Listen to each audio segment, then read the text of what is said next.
ಅನ್ನೋದು ಸುಳ್ಳು. ಯಾಕಂದರೆ 32 ಪೇಜ್ಗಳು ನೀವೆಲ್ಲರೂ ಹೋಗಿ ತಗೋಬೋದು, ಯಾಕಂದರೆ ಪೊಲೀಸ್ನವ್ರಿಗೆ ರೈಟ್ಸ್ ಇರುತ್ತೆ. 32 ಪೇಜ್ ಅನ್ನೋದು ಸುಳ್ಳಿದೆ. ಬಟ್ ಏನೋ ಈಗ ಅದ್ರಲ್ಲಿ ಮಾಡಿರೋದು ಜನರಲ್ ಮೆಸೇಜ್ಗಳು, ಜನರಲ್ ಟಾಕ್ಗಳು ಸತ್ಯನೇ ಅದು. ಬಟ್ ಅವರು ಉಮಾಪತಿ ಅವರು ಫೋನ್ ಮಾಡಿರೋದು, ಅವ್ರು ಕರೆದಿರೋದು ಎಲ್ಲ ನಿಮ್ಮ ಸಾಕ್ಷಿ ಮುಂದೆ ಇಟ್ಟಿದ್ದೀನಿ ನಾನು.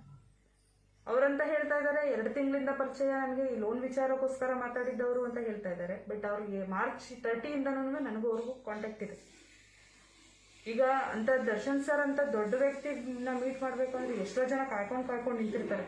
ಎಕ್ಸಾಂಪಲ್ ಹೇಳ್ತಾರದು, ಇವತ್ತಂತ ದೊಡ್ಡ ವ್ಯಕ್ತಿ ನಾವು ಡೈರೆಕ್ಟಾಗಿ ಮೀಟ್ ಮಾಡ್ತೀನಿ ಅಂದರೆ ಒಂದು ಕೈ ಇಟ್ಲೇಬೇಕಾಗುತ್ತೆ.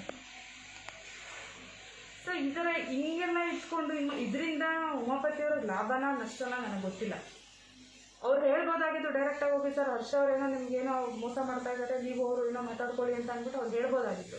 ಬಟ್ ನನ್ನನ್ನು ಏನಕ್ಕೆ ಈ ಥರಕ್ಕೆ ಉಪಯೋಗಿಸ್ಕೊಂಡ್ರು ಅನ್ನೋದು ಗೊತ್ತಾಗ್ತಾ ಇಲ್ಲ. ಇದರಿಂದ ಅವ್ರಿಗೆ ಲಾಭ ಆಗುತ್ತಾ, ಅವ್ರು ಕೋಟಿಗೆ ಬಳ್ತಾರೋ, ಲಕ್ಷಕ್ಕೆ ಬಳ್ತಾರೋ ನನಗೆ ಬೇಕಾಗಿಲ್ಲ. ಬಟ್ ಒಂದು ಹೆಣ್ಣಾಗಿ ನನ್ನನ್ನು ಉಪಯೋಗಿಸ್ಕೊಂಡು ತಪ್ಪೆ. ಇದರಿಂದ ಅವ್ರು ನನಗೂ ₹1 ದುಡ್ಡಿಲ್ಲ ಸರ್. ಯಾರ ಕಡೆಯಿಂದನೂ ನನಗೆ ₹1 ದುಡ್ಡು ಇಲ್ಲ, ಯಾರ ಕಡೆಯಿಂದನೂ ನನಗೇನು ಆಗ್ತಾನೂ ಇಲ್ಲ, ಏನೂ ಇಲ್ಲ. ಆಗ್ತಾ ಇರೋದೇನಾದರೆ ಅವಮಾನ ಆಗ್ತಾ ಇದೆ. ನಮ್ಮ ನೇಟಿವಲ್ಲಿ ನಾನು ತಲೆ ಎತ್ಕೊಂತಿರ್ಬೇಕಾಗ್ತಾ ಇಲ್ಲ. ನನ್ನ ಮಗು ನನಗೆ ನಾಳೆ ನನ್ನ ಮಗು ಹೆಂಗೆ ಜೀವನ ಹೆಂಗೆ ಅನ್ನೋದು ರೂಪಿಸೋಕ್ಕಾಗ್ತಾ ಇಲ್ಲ. ಒಂದು ಹೆಣ್ಣನ್ನು ಈ ಥರ ಏನಕ್ಕೆ ಎಳ್ಕೊಂಡು ಹೋಗ್ಬಿಟ್ರು ಅನ್ನೋದು ನನಗೆ ಗೊತ್ತಾಗ್ತಾ ಇಲ್ಲ. ಇರೋದೇನಿದೆ ಸರ್, ದರ್ಶನ್ ಸರ್ ಈ ಥರ ಹಿಂಗಿದೆ, ಹರ್ಷ ಏನೋ ಮಾಡ್ತಾ ಇದ್ದಾನೆ, ನೀವು ಹೋಗೋ ನಿಮ್ಮ ಮಧ್ಯೆ ಕ್ಲಾರಿಫಿಕೇಶನ್ ತಗೊಂಬೋದಾಗಿತ್ತು. ಅವರು ನನ್ನ ಮಧ್ಯೆ ಇಟ್ಕೊಂಡು ನೀವು ಹೋಗಿ ಅವ್ರಿಗೆ ಹೇಳಿ ಮ್ಯಾನೇಜರ್ ಅಲ್ವೋ ನಿಜಾನೋ ಅಥವಾ ಇನ್ನೊಂದು ನಂದು ಫೋಟೋಗಳು, ಇತ್ತೀಚೆಗೆ ಫೋಟೋಗಳು ನನ್ನ ಮೊಬೈಲಲ್ಲಿ ಕೊಟ್ಟಿದ್ದೀನಿ ನಿಮಗೆ. ಅದನ್ನು ಕೊಟ್ಟಿರೋದು ನನ್ನ ಅವನ ಗಂಡನೋ, ಅವನ ಗಂಡ ಅಂತ ಹೇಳ್ಕೊಳ್ಳೋದಕ್ಕೂ ನಮಗೆ ನಾಚಿಕೆ ಆಗುತ್ತೆ. ಯಾಕಂತ ಅಂದರೆ ಪ್ರತಿಯೊಂದೂ ಫೋಟೋಸ್ಗಳು ಕೊಡ್ತಾ ಇರೋದಿಲ್ಲ, ಆಯಪ್ಪನೇ ಕೊಡ್ತಾ ಇರೋದು. ಯಾಕಂದರೆ ಅವ್ರ ಬಗ್ಗೆ ಎಲ್ಲ ಮಾತಾಡಿರೋದು ನನ್ನ ಹತ್ರನೂ ಇದೆ. ಸೊ ನನ್ನ ಗಂಡನ ನಾನು ಸಾಚ ಅಂತ ನಾನು ಹೇಳ್ತಾ ಇಲ್ಲ. ಬಟ್ನಲ್ಲ ಅವನೇನು ಇನ್ನೊಂದು ಇಂಟರ್ವ್ಯೂನಲ್ಲಿ ಅವನೇನು ಹೇಳಿದ್ರೆ ನನ್ನ ಹೆಂಡತಿ ಆಗಿದ್ರು, ಅದೊಂದು ಲೈನ್ ಅಬ್ಸರ್ವ್ ಮಾಡಿಕೊಂಡ್ರೆ ನಿಮಗೆ ಸತ್ಯಗಳು ಅರ್ಥ ಆಗುತ್ತೆ ಸರ್. ಬಟ್ ಹಿಂಗಿರುವಾಗ ಉಮಾಪತಿಯವ್ರಿಗೆ ಏನು ಇದರಿಂದ ಯೂಸ್ ಆಯಿತು ಅನ್ನೋದು ನನಗೂ ಗೊತ್ತಿಲ್ಲ. ಇವತ್ತು ನಾನು ಉಮಾಪತಿದು ತಪ್ಪು ಅಂತ ನಾನು ಹೇಳ್ತಾ ಇಲ್ಲ. ಯಾಕಂದರೆ ಉಮಾಪತಿಗೆ ಇದರಿಂದ ಲಾಭ ಏನಿಲ್ಲ, ಅವ್ರಿಗೂ ಲಾಭ ಏನಿಲ್ಲ. ಅವ್ರನ್ನ ನಾನು ತಪ್ಪು ಅಂತ ನಾನು ಹೇಳ್ತಾನೆ ಇಲ್ಲ ನಾನು, ಅಥವಾ ದರ್ಶನ್ ಅವ್ರಿಗೂ ತಪ್ಪು ಅಂತ ನಾನು ಹೇಳ್ತಾ ಇಲ್ಲ ನಾನು. ಉಮಾಪತಿಯವರು ನೀವೇ ಹೋಗಿ ಹರ್ಷನ್ ಹತ್ರ ಏನೋ ಒಂದು ಮಾತಾಡ್ಕೊಂಡ್ಬಿಟ್ಟಿದ್ರೆ ಅವ್ರಿಗೆ ಕ್ಲಾರಿಫಿಕೇಶನ್ ಸಿಕ್ತಿತ್ತು. ನಾನು ಇಷ್ಟೇ ಒಂದೇ ಪಾಯಿಂಟ್ ಹೇಳ್ತಾ ಇರೋದು ಸರ್, ನನ್ನನ್ನು ಉಪಯೋಗಿಸ್ಕೊಂಡು ತಪ್ಪೆ.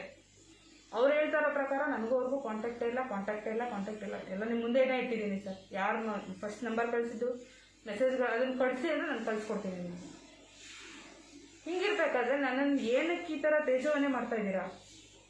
ಒಂದು ಹೆಣ್ಣಾಗಿಟ್ಕೊಂಡು ನನ್ನನ್ನು ಪ್ರತಿಯೊಂದಕ್ಕೂ ಚಾಲಾಕಿ ಅಂತೆ, ಬುಲ್ಬುಲ್ ಅಂತೆ, ಪ್ರೇಮಾಂಕುರ ಅಂತೆ, ಆರ್ಟ್ ಸಿಂಬಲ್ ಓಕೆ ಫೈನ್ ಕಳಿಸಿರ್ತೀನಿ. ನೀವೊಬ್ಬರು ಅಣ್ಣ ತಂಗಿ ನೀವು ಆರ್ಟ್ಗಳು ಕಳಿಸೋದೇ ಇಲ್ವಾ? ಅಪ್ಪನಿಗೆ ಯಾರು ನೀವು ಆರ್ಟ್ಗಳು ಕಳಿಸೋದೇ ಇಲ್ವಾ? ಆರ್ಟ್ನೇ ಒಂದು ಝೂಮ್ ಮಾಡಿ ಕಳಿಸೋಂಥ ಅಗತ್ಯ ಏನಿದೆ? ನಾನು ಹೇಳ್ತಾರದು ನಿಮಗೆ. ಇಷ್ಟೊಂದು ಏನಕ್ಕೆ ಬಿಟ್ರಿ, ಇಷ್ಟೊಂದು ಏನಕ್ಕೆ ಹೋದ್ರಿ? ಇಲ್ಲ ಕರೆಸ್ಬಿಟ್ಟು 4 ಏಟು ಹೊಡೆದ್ಬಿಟ್ಟು ನೀನು ಮಾಡಿ ತಪ್ಪು ಕಣಮ್ಮ, ಅವನೇನೋ ಹೇಳ್ಕೊಟ್ಟ ಅಂದ ತಕ್ಷಣ ನೀನು ಬಂದಿದ್ದು ತಪ್ಪು ಕಣಮ್ಮ ಅಂತ ಹೇಳಿದ್ರೆ ನಾನು ಅರ್ಥ ಮಾಡ್ಕೊಂಡು ನಾನು ಬಂದ್ಬಿಡ್ತಾ ಇದ್ದೆ. ಇಲ್ಲ ಯಾರ ಮನೆಗಾದರೂ ಸರಿ, ದರ್ಶನ್ ಸರ್ ಮನೆಗೆ 2 ಸರಿ ಹೋಗಿದ್ದೀನಿ, ಫಾರ್ಮ್ ಹೌಸ್ಗೆ ಹೋಗಿದ್ದೀನಿ, ಏನಾದರೂ ಕಳ್ತನ ಮಾಡ್ಕೊಂಡು ಬಂದಿದ್ದೀನ ಸರ್? ಇಲ್ಲ ಅವ್ರ ಕಡೆಯಿಂದ ನನಗೇನಾದ್ರು ₹1 ದುಡ್ಡು ಮಾಡ್ಕೊಂಡು ಬಂದಿದ್ದೀನ? ಇಲ್ಲ ಫಾರ್ಮ್ ಹೌಸ್ಗೆ ಹೋಗಿದ್ದೀನಿ ಅಂತ ಹೇಳ್ತಾ ಇದ್ದೀರ, ಅಲ್ಲಿಂದ ಏನಾದ್ರು ಕದ್ಕೊಂಡು ಬಂದಿದ್ದೀನ? ಇಲ್ಲ ಯಾರ್ದಾದ್ರು ದುಡ್ಡು ಕಿತ್ಕೊಂಡು ಬಂದಿದ್ದೀನ? ತೋರಿಸಿ ಪ್ರೂಫ್. ಇಲ್ಲ ಎಲ್ಲರೂ 3 ಜನನೂ ಅದನ್ನೇ ಹೇಳ್ತಾ ಇರೋದು, ಫೇಕ್ ಆಗಿಲ್ಲ, ಎಲ್ಲೂ ಲೋನ್ಗೆ ಅಪ್ಲೈ. ಆಮೇಲೆ ಇನ್ನೊಂದು ನಾನು ಕ್ಲಾರಿಫೈ ಮಾಡ್ತೀನಿ, ಲೋನ್ ಅಪ್ಲೈ ಮಾಡಿದ್ದಾರೆ ಅಂತ ಹೇಳ್ತಾ ಇದ್ದಾರೆ. ಅಪ್ಲೈ ಅಲ್ಲ ಸರ್, ಅದು ಕಂಪ್ಲೇಂಟಲ್ಲಿ ಹೋಗಿ ನೀವು ಹೆಬ್ಬಾಳದಲ್ಲಿ ನೋಡಿ ಅಪ್ರೋಚ್ ಮಾಡಿರೋದು.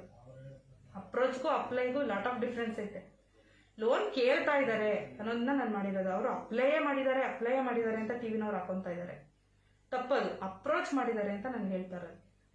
ಇದರಿಂದ ನನ್ನ ದಯವಿಟ್ಟು ಆಚೆ ತಗೊಂಡು ಬನ್ನಿ. ಯಾಕಂದ್ರೆ ನನ್ನ ಸಿಚುವೇಶನ್ ಹೆಂಗಾಗ್ಬಿಟ್ಟಿದೆ ಅಂತಂದ್ರೆ ನಾವು ಎಂಟೈರ್ ಫ್ಯಾಮಿಲಿ ಸೂಸೈಡ್ ಮಾಡ್ಕೊಳ್ಳೋಂಗಾಗ್ಬಿಟ್ಟೈತೆ ಇವಾಗ. ಇದು ದೊಡ್ಡವರು ಹೆಂಗೆ ತಿರುಗ್ತಾರೋ ಏನೇನು ಮಾಡ್ತಾರೋ ನನಗೆ ಗೊತ್ತಿಲ್ಲ. ನನ್ನ ಹತ್ರ ಇರೋ ಸಾಕ್ಷಿಗಳು ಇಷ್ಟಿದೆ. ಯಾಕಂದ್ರೆ ಅವರಾಗೆ ಕರೆದಿರೋದು, ಅವರಾಗೆ ಮೆಸೇಜ್ ಮಾಡಿರೋದು, ಪ್ರತಿಯೊಂದು ನಾನು ನಿಮ್ಮ ಮುಂದೆ ಇಟ್ಟಿದ್ದೀನಿ. ಇವಾಗ ನೀವು ಅದನ್ನ ತಗೊಂಡೋಗ್ಬೇಕಾದ್ರೆ ಟಿವಿಗೆ ಹಾಕೊಟ್ರು ಪರವಾಗಿಲ್ಲ ನನಗೆ. ಬಟ್ ನನಗೆ ಆಗ್ತಿಲ್ಲ ಸರ್, ಫುಲ್ಲು ಫ್ರಸ್ಟ್ರೇಷನ್ಗೆ ಹೋಗ್ಬಿಟ್ಟಿದ್ದೀನಿ, ನಾನು ಡಿಪ್ರೆಷನ್ಗೆ ಹೋಗ್ಬಿಟ್ಟಿದ್ದೀನಿ. ನಾಳೆ ನನಗೆ ಹೆಂಗೆ ನನ್ನ ಲೈಫ್ ಅನ್ನೋದನ್ನು ನನಗೆ ಮಾತಾಡೋಕ್ಕಾಗ್ತಾ ಇಲ್ಲ, ನಾನು ಊಹಿಸ್ಕೊಳ್ಳೋಕ್ಕೂ ಆಗ್ತಾ ಇಲ್ಲ ನನಗೆ.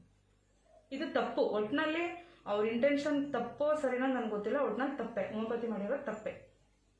ಯಾಕಂದರೆ ಅವರು ದೊಡ್ಡವರು ಕೂತ್ಕೊಂಡು ಅವರವರೇ ಮಾತಾಡ್ಬೋದಾಗಿತ್ತು.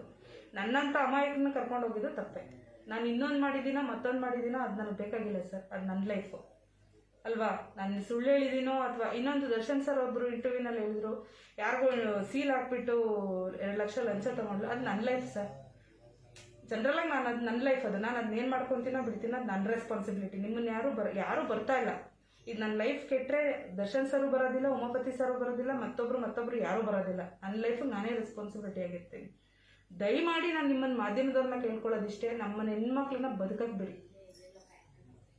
ಅದೇನು ಕಷ್ಟನೋ ಸುಖನೋ ನಾನು ಹೆಂಗೋ ನಾನು ಬದುಕೊಂಡು ಹೋಗ್ಬಿಡ್ತೀನಿ, ನಾನು ಬದುಕಕ್ಕೆ ಬಿಡಿ. ಬಟ್ ನಾನು ಫೈನಲ್ ಆಗಿ ಹೇಳೋದು ಒಂದೇ, ಉಮಾಪತಿಯವ್ರು ಮಾಡಿದ ತಪ್ಪೇ ಸರ್.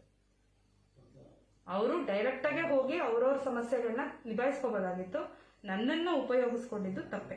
ನಾನು ಹೇಳಕ್ಕೆ ನಾನು ಇಷ್ಟಪಡ್ತೀನಿ ಸರ್. ದಯವಿಟ್ಟು ನಮ್ಮನ್ನ ಬದುಕಕ್ಕೆ ಬಿಡಿ. ನಿಮ್ಗೆ ಏನು ಸಾಕ್ಷಿ ಇದೆ ನಾನು ನಿಮ್ಮ ಮುಂದೆ ಇಟ್ಟಿದ್ದೀನಿ. ತಗೊಂಡೋಗಿ ನೀವು ಮೀಡಿಯಾಗೆ ಕೊಟ್ಟರು ನನಗೆ ಏನೂ ಇದಿಲ್ಲ. ದಯವಿಟ್ಟು ನಮ್ಮನ್ನು ಬದುಕಕ್ಕೆ ಬಿಟ್ಬಿಡಿ ಸರ್. ಯಾಕಂದ್ರೆ ಸಾಕಾಗ್ಬಿಟ್ಟಿದೆ ನನಗೆ. ನನ್ನ ಫ್ರೆಂಡ್ಸ್ಗಳೆಲ್ಲ ಫೋನ್ ಮಾಡಿ, ನನ್ನ ಫ್ಯಾಮಿಲಿ ಮೆಂಬರ್ಸು, ನನ್ನ ನೇಟಿವಿಂದ ಫೋನ್ ಮಾಡಿ, ನಮ್ಮ ತಂದೆ ತಾಯಿ ಪ್ರತಿಯೊಬ್ಬರಿಗೂ ತುಂಬ ಟಾರ್ಚರ್ ಆಗ್ಬಿಟ್ಟೈತೆ. ಹಂಗಾಗಿ ದಯವಿಟ್ಟು ನಮ್ಮನ್ನು ಬದುಕಕ್ಕೆ ಬಿಟ್ಬಿಡಿ. ಈ ಸುಳ್ಳು ಊಹಾಪೋಹಗಳನ್ನ ಬಿಡಿ. ಯಾಕಂದ್ರೆ ಪೊಲೀಸ್ನವ್ರಿಗೆ ರೆಸ್ಪಾನ್ಸಿಬಿಲಿಟಿ ಇದೆ. ಅವ್ರಿಗೆ ತುಂಬ ರೆಸ್ಪೆಕ್ಟ್ ಕೊಡ್ತಾ ಇದ್ದೀನಿ. ಯಾಕಂದರೆ ಅವರು ಒಳ್ಳೆ ರೀತಿನ ನಡ್ಸ್ಕೊಂಡು ಹೋಗ್ತಾ ಇದ್ದಾರೆ. ಇದನ್ನೆಲ್ಲ ತನಿಖೆ ಬಂದಮೇಲೆ ಮುಗಿದಾದ್ಮೇಲೆ ಬರುತ್ತೆ ರಿಸಲ್ಟು. ದಯವಿಟ್ಟು ವೆಯ್ಟ್ ಮಾಡಿ. 1-2 ದಿನ. ಈಗ ಅವರು ಕೇಳಿದ್ದಾರೆ 1-2 ದಿನ ವೆಯ್ಟ್ ಮಾಡಿ. ರಿಸಲ್ಟ್ ಬಂದೇ ಬರುತ್ತೆ. ಯಾಕಂದ್ರೆ ತಪ್ಪು ಮಾಡಿರೋರು ಯಾರಿಗೂ ಕ್ಷಮೆ ಅನ್ನೋದೇ ಇಲ್ಲ. ದಯವಿಟ್ಟು ನಮ್ಮನ್ನು ಬದುಕಕ್ಕೆ ಬಿಟ್ಬಿಡಿ ಸರ್. ಅಷ್ಟೇ ನಾನು ಕೇಳ್ಕೊಳ್ಳೋದು ನಿಮ್ಮಲ್ಲಿ. ಈ ಮಾಹಿತಿ ನಿಮಗೆ ಇಷ್ಟ ಆದರೆ ಕೋಸ್ಟಲ್ ಕನ್ನಡ ಪೇಜ್ಗೆ ವಿಸಿಟ್ ಮಾಡಿ, ಸಬ್ಸ್ಕ್ರೈಬ್ ಬಟನ್ಗೆ ಕ್ಲಿಕ್ ಮಾಡಿ.